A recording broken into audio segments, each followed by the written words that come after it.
நான் மழையில்லாதபடிக்கு வானத்தை அடைத்து அல்லது தேசத்தை அழிக்க வெட்டுக்கிளிகளுக்கு கட்டளையிட்டு அல்லது என் ஜனத்திற்குள் கொள்ளை நோயை அனுப்பும்போது என் நாமம் தரிக்கப்பட்ட என் ஜனங்கள் தங்களை தாழ்த்தி ஜெபம் பண்ணி என் முகத்தை தேடி தங்கள் பொல்லாத வழிகளை விட்டு திரும்பினால் அப்பொழுது பரலோகத்தில் இருக்கிற நான் கேட்டு அவர்கள் பாவத்தை மன்னித்து அவள் தேசத்துக்கு சேமத்தை கொடுப்பேன். இந்த ஸ்தலத்திலே செய்யப்படும் ஜெபத்திற்கு என் கண்கள் திறந்தவைகளும் என் செவிகள் கவனிக்ககளுமா இருக்கும். என் நாமம் இந்த ஆலயத்தில் என்றென்றைக்கும் இருக்கும்படி நான் இதை தெரிந்து கொண்டு பரிசுத்தப்படுத்தினேன். என் கண்களும் என் இருதயமும் எந்நாளும் இங்கே இருக்கும். உன் தகப்பனாகிய தாவீது நடந்தது போல நீ எனக்கு முன்பாக நடந்து நான் உனக்கு கற்பித்தபடியெல்லாம் செய்து என் கட்டளைகளையும் என் நியாயங்களையும் கைக்கொள்வாயானால் அப்பொழுது இஸ்ரவேலை அரசாளும் புருஷன் உனக்கு இல்லாமற் போவதில்லை என்று நான் உன் தகப்பனாகிய தாவீதோடே உடன்படிக்கை பண்ணினபடியே உன் ராஜ்ய பாரத்தின் சிங்காசனத்தை நிலைக்க பண்ணுவேன். நீங்கள் வழி விலகி நான் உங்களுக்கு முன்வைத்த என் கட்டளைகளையும் என் கற்பனைகளையும் விட்டு போய் வேறே தேவர்களை சேவித்து அவர்களை பணிந்து கொள்வீர்களேயாகில் நான் அவர்களுக்கு கொடுத்த என் தேசத்திலிருந்து அவர்களை பிடுங்கி என் நாமத்திற்கென்று நான் பரிசுத்தப்படுத்தின இந்த ஆலயத்தை என் சமூகத்தினின்று தள்ளி அதை எல்லா ஜன சதலங்களுக்குள்ளும் பழமொழியாகவும் வசை சொல்லாகவும் வைப்பேன். அப்பொழுது உன்னதமாயிருக்கிற இந்த ஆலயத்தை கடந்து போகிறவன் எவனும் பிரமித்து கர்த்தர் தேசத்திற்கும் இந்த ஆலயத்திற்கும் இப்படி செய்தது என்ன என்று கேட்பான். அதற்கு அவர்கள் தங்கள் பிதாக்களை எகிப்து தேசத்திலிருந்து புறப்பட பண்ணின தங்கள் தேவனாகிய கர்த்தரை விட்டு வேறே தேவர்களை பற்றி கொண்டு அவைகளை நமஸ்கரித்து சேவித்தபடியினால் கர்த்தர் இந்த தீங்கையெல்லாம் அவர்கள் மேல் வரப்பண்ணினார் என்று சொல்லுவார்கள் என்றார். 2 நாளாகவும் 8வது அதிகாரம்.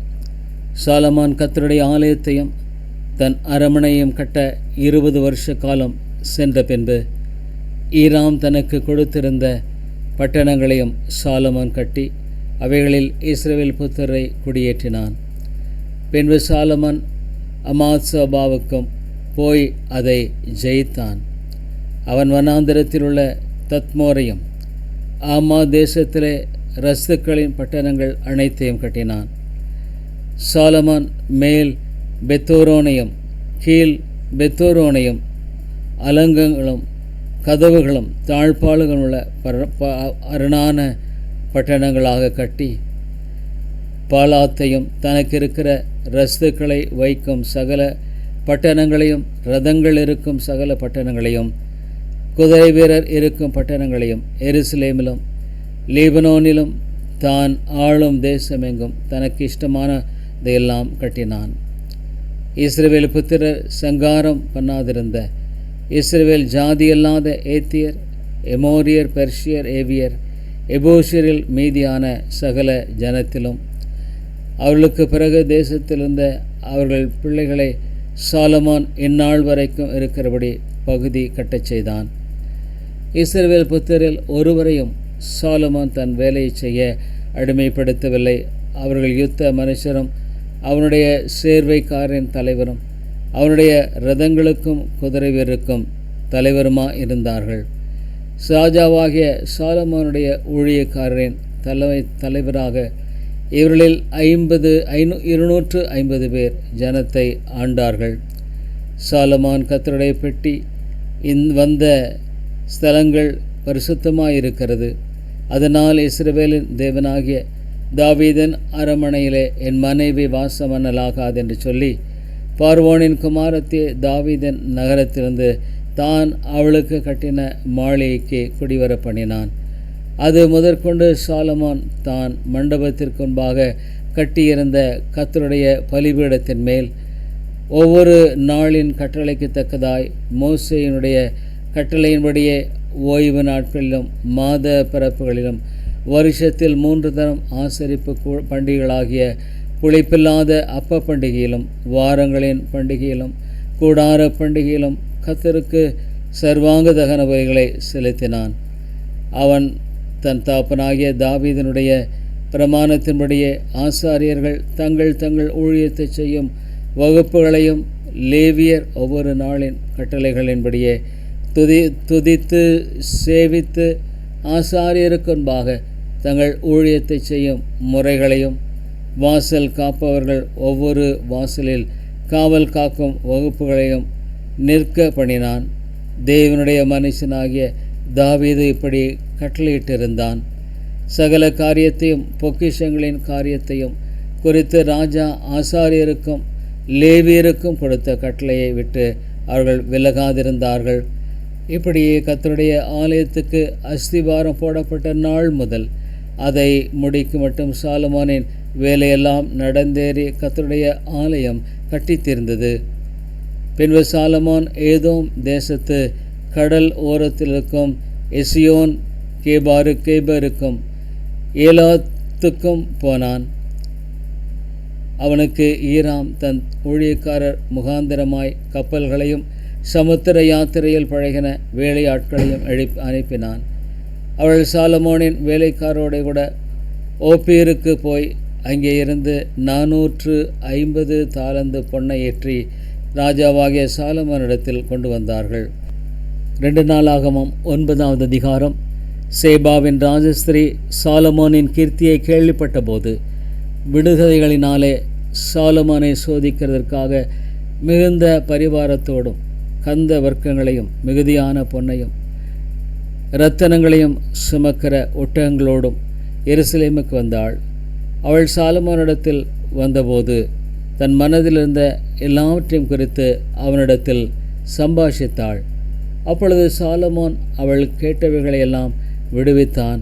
அவளுக்கு விடுவிக்காதபடிக்கு ஒன்றாகிலும் சாலமோனுக்கு மறைமாயிருக்கவில்லை. சேபாவின் ராஜஸ்திரீ சாலமோனுடைய பான பாத்திரக்காரரையும் அவர் அரமனையையும் அவன் பந்தியன் போஜன பதார்த்தங்களையும் அவன் ஊழியக்காரின் வீடுகளையும் அவன் உஸ்தியோஸ்தரின் வரிசையும் அவர்கள் வஸ்திரங்களையும் அவனுக்கு பான பாத்திரக்காரரையும் அவர்கள் வஸ்திரங்களையும் கர்த்தருடைய ஆலயத்துக்குள் பிரவேசிக்கும் நடை மண்டபத்தையும் கண்டபோது அவள் ஆச்சரியத்தாள் பிரமை கொண்டு ராஜாவை நோக்கி, உம்முடைய வர்த்தமானங்களையும் உம்முடைய ஞானத்தையும் குறித்து நான் என் தேசத்திலே கேட்ட செய்தி மெய்யாயிற்று. நான் வந்து அதை என் கண்களால் காணுமட்டும் அவர்கள் வார்த்தைகளை நம்பவில்லை. உம்முடைய பெரிய ஞானத்தில் பாதியாகிலும் அவர்கள் எனக்கு அறிவிக்கவில்லை. நான் கேள்விப்பட்ட பிரஸ்தாபத்தை பார்க்கலும் அதிகம் உண்டாயிருக்கிறது. உம்முடைய ஜனங்கள் பாக்கியவான்கள், எப்பொழுதும் உமக்கு முன்பாக நின்று உம்முடைய ஞானத்தை கேட்கிற உம்முடைய ஊழியக்காரரும் பாக்கியவான்கள். உம்முடைய தேவனாகிய கர்த்தருக்கு முன்பாக நீர் ராஜாவாயிருக்கும்படிக்கு உம்மை தம்முடைய சிங்காசனத்தின் மேல் வீற்றிருக்க பண்ண உம்மேல் பிரியங்கொண்ட உம்முடைய தேவனாகிய கர்த்தர் ஸ்தோத்திரிக்கப்படுவதாக. உம்முடைய தேவன் இஸ்ரவேலை என்றென்றைக்கும் நிலை நிறுத்தும்படிக்கு சிநேகிக்கிறதுனாலே அவர் நியாயமும் நீதியும் செய்கிறதற்கு உம்மை அவர்கள் மேல் ராஜாவாக வைத்தார் என்றாள். அவள் ராஜாவுக்கு 120 தாலந்து பொன்னையும் மிகுதியான கந்த வர்க்கங்களையும் இரத்தனங்களையும் கொடுத்தாள். சேபாவின் ராஜஸ்திரீ ராஜாவாகிய சாலமோனுக்கு கொடுத்த அப்படிப்பட்ட கந்த வர்க்கங்களைப் போல ஒரு காலம் வரவில்லை. ஓப்பீரிலிருந்து பொன்னை கொண்டு வருகிற ஈராமின் வேலைக்காரரும் சாலமோனின் வேலைக்காரரும் வாசனை மரங்களையும் இரத்தனங்களையும் கொண்டு வந்தார்கள். அந்த வாசனை மரங்களால் ராஜா கர்த்தருடைய ஆலயத்துக்கும் ராஜ அரமனைக்கும் 3 கால்களையும் சங்கீதக்காரருக்கு சுரமண்டலங்களையும் தம்பூர்களையும் உண்டாக்கினான். அப்படிப்பட்டவர்கள் அதற்கு முன்னே யூதேயா தேசத்தில் ஒரு காலம் காணப்படவில்லை. சேபாவின் ராஜஸ்திரி ராஜாவுக்கு கொண்டு வந்தவைகளில் பார்க்கலாம் அதிகமாய் அவள் ஆசைப்பட்டு கேட்ட எல்லாவற்றையும் ராஜாவாகிய சாலமோன் அவளுக்கு கொடுத்தான். பின்பு அவள் தன் பரிவாரத்தோடு தன் தேசத்திற்கு திரும்பி போனாள். வியாபாரிகளும் வர்த்தகரும் கொண்டு வரும் பொன்னை தவிர சாலமோனுக்கு ஒவ்வொரு வருஷத்திலும் வந்த பொன் 656 தாலந்து நிறையா இருந்தது. அரபி தேசத்து சகல ராஜாக்களும் மாகாணங்களின் அதிபதிகளும் சாலமோனுக்கு பொன்னையும் வெள்ளியையும் கொண்டு வருவார்கள். ராஜாவாகிய சாலமோன் 200 பரிசுகளை அடித்த பொன் தகட்டால் செய்வித்தான். ஒவ்வொரு பரிசைக்கு 600 சேக்கல் நிறை பொன் தகட்டை செலவழித்தான். அடித்த பொன் தகட்டால் 300 கேடங்களையும் உண்டாக்கினான். ஒவ்வொரு கேடகத்திற்கு 300 சேக்கல் நிறை பொன்னை செலவழித்தான். அவைகளை ராஜா லீபனோன் வனம் என்று மாளிகையிலே வைத்தான். ராஜா தந்தத்தினால் ஒரு பெரிய சிங்காசனத்தையும் செய்வித்தான். அதை பசும் பொன் தகட்டால் மூடினான்.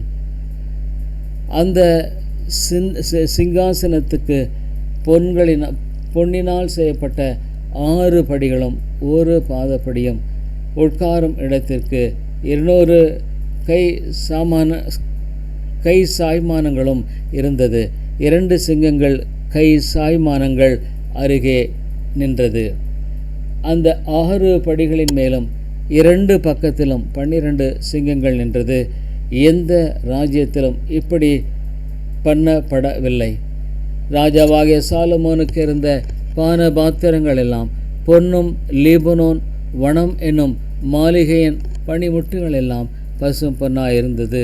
இன்னும் வெள்ளியினால் செய்யப்பட்டவை செய்யப்படவில்லை. சாலமோனின் நாட்களில் வெள்ளி ஒரு பொருளாய் எண்ணப்படவில்லை. ராஜாவின் கப்பல்கள் ஈராமின் வேலைக்காரருடன் தர்ஷீஷுக்கு போய் வரும். தர்ஷீஷின் கப்பல்கள் 3 வருஷத்துக்கு ஒரு தரம் பொன்னையும் வெள்ளியும் யானை தந்தங்களையும் குரங்குகளையும் மயில்களையும் கொண்டு வரும். பூமியின் சகல ராஜாக்களை பார்க்கிலும் ராஜாவாகிய சாலமோன் ஐஸ்வர்யத்திலும் ஞானத்திலும் சிறந்தவனாயிருந்தான். சாலமோனின் இருதயத்திலே தேவன் அருளிய ஞானத்தை கேட்பதற்கு பூமியின் ராஜாக்கள் எல்லாரும் அவன் முக தரிசனத்தை தேடினார்கள். வருஷா வருஷம் அவரவர் தங்கள் காணிக்கையாகிய வெள்ளி பாத்திரங்களையும் போர் பாத்திரங்களையும் வஸ்திரங்களையும் ஆயுதங்களையும் கந்த வர்க்கங்களையும் குதிரைகளையும் கோவேறு கழுதைகளையும் கொண்டு வருவார்கள். சாலமோனுக்கு 4000 குதிரை லாயங்களும் இரதங்களும் இருந்தன. 12000 குதிரை வீரரும் இருந்தார்கள். அவைகளை இரதங்கள் வைக்கும் பட்டணங்களிலும் அவர்களை எருசலேமில் தன்னிடத்திலும் ராஜா வைத்திருந்தான். நதி துவக்கி பெலிஸ்தரின் நதி மட்டுக்கும் எகிப்தின் எல்லை வரைக்கும் இருக்கிற சகல ராஜாக்களையும் அவன் ஆண்டான். எருசலேமிலே ராஜா வெள்ளியை கற்கள் போலவும் கேதுரு மரங்களை பள்ளத்தாக்கில் இருக்கும் காட்டத்தி மரங்களைப் போலவும் அதிகமாக்கினான். எகிப்திலும் மற்ற தேசங்களிலுமிருந்து சாலமோனுக்கு குதிரைகள் கொண்டு வரப்பட்டது. சாலமோனுடைய ஆதி அந்தமான மற்ற நடபடிகள் தீர்க்கதரிசியாகிய நாத்தானின் புஸ்தகத்திலும் சீலோனியனாகிய அகியா எழுதின தீர்க்க தரிசனத்திலும் நோபாத்தின் குமாரனாகிய எரோபியாமை குறித்து ஞான திருஷ்டிக்காரனாகிய இதோ எழுதின தரிசனங்களிலும் அல்லவோ எழுதியிருக்கிறது. சாலமோன் எருசலேமிலே இஸ்ரவேலை எல்லாம் 40 வருஷம் அரசாண்டான். பின்பு சாலமோன் தன் பிதாக்களோட நித்திரை அடைந்தான். அவனை அவன் தகப்பனாகிய தாவீது நகரத்தில் அடக்கமணினார்கள். அவன் ஸ்தானத்திலே அவன் குமாரனாகிய ரெகொபெயாம் ராஜாவானான்.